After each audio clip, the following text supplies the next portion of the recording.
le grand déclassement dont je sens la hantise partout où je vais à déferler sur vous, sur vos vies, sur vos rues, sur vos métiers, jusque dans l'intimité de votre famille.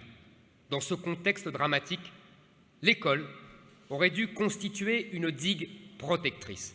Elle aurait dû dire « Le présent est terrible, mais l'avenir sera beau, car nous préparons pour cette région une nouvelle génération qui remettra debout ce qui a été abattu. » Mais elle n'a rien protégé, bien au contraire. Elle a assombri votre ciel. Elle a ajouté du désespoir à vos angoisses. L'école n'a pas seulement failli, elle a trahi sa vocation. Qu'attendiez-vous d'elle? Qu'elle apporte de la lumière à vos enfants pour les élever au-dessus de la fatalité où la crise vous avait fait tomber.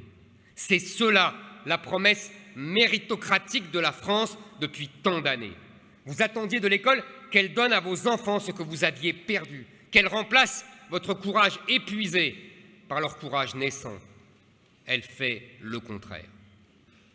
Que s'est-il passé, mes amis, pour que l'école, ce berceau de la réussite française, devienne celui de sa débâcle?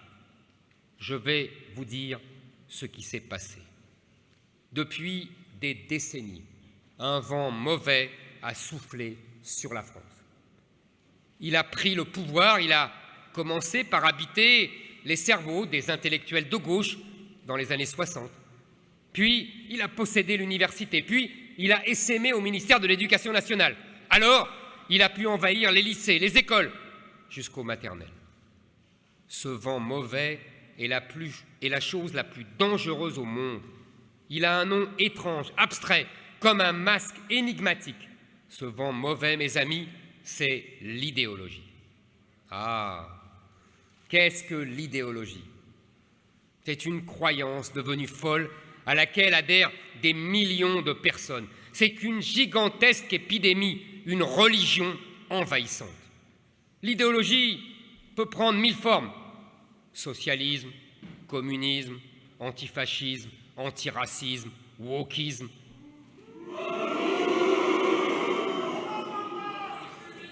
Peu importe le nom, peu importe le nom sous lequel elle se présente, elle est toujours la même.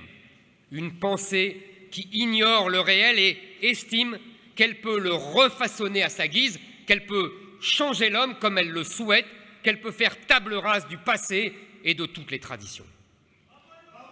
Alors,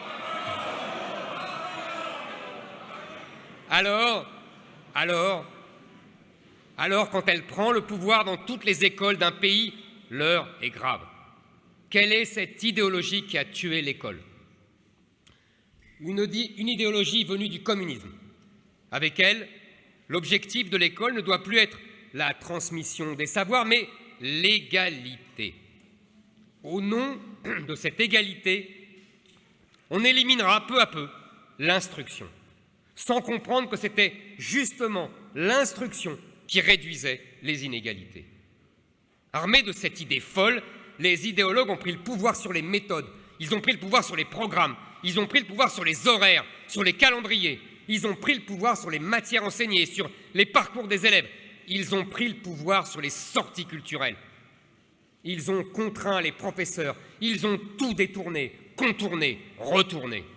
Ils ont lavé les cerveaux de nos enfants, anéanti leurs talents, prohibé l'autorité, la discipline et inscrit le désordre au tableau d'honneur.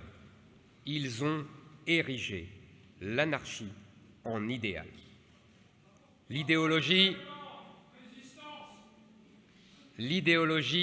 a voulu faire de l'école une zone de non-civilisation, de non-identité et désormais de non-droit.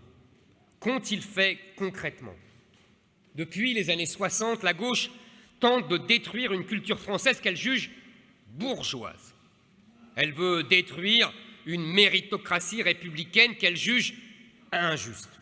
Elle a pour intention claire, nette, officielle, affichée, de faire de l'école une machine de guerre idéologique à son service.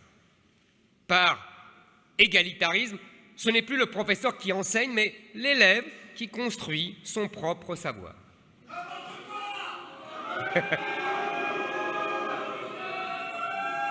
Le professeur, qui est le centre de gravité de l'école, ne l'est plus. C'est l'enfant désormais qui le sera. Et ministre après ministre, réforme après réforme, ils ont abaissé, rabaissé encore le niveau d'exigence. On a envoyé le génie national au piquet et on a fait porter un bonnet d'âne aux plus nobles ambitions de la République. L'école française s'est mise à distribuer